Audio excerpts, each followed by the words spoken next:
Here's a painting tip I wanted to share with you that I tried yesterday for the first time and it worked great. I was painting these cabinet doors and drawer fronts. I started by putting down some cardboard to protect the table, but you can see if you just set it right on the cardboard, you can paint the face of the drawer fronts and doors, but when you go to do the edges, what happens is paint will seep underneath. When it dries, it'll stick to the cardboard. So here's the solution.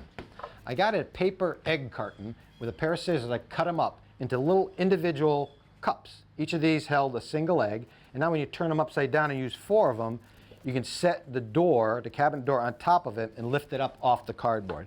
And now, you can very easily paint the broad surface on the front, but more importantly, you can get the entire edge, all 4 edges. And I noticed that when you paint them like this, paint tends to collect on the underside. And if it was right on the table, you'd have no access to it. But now that it's built up, you can just very easily draw your brush along the underside and clean it up.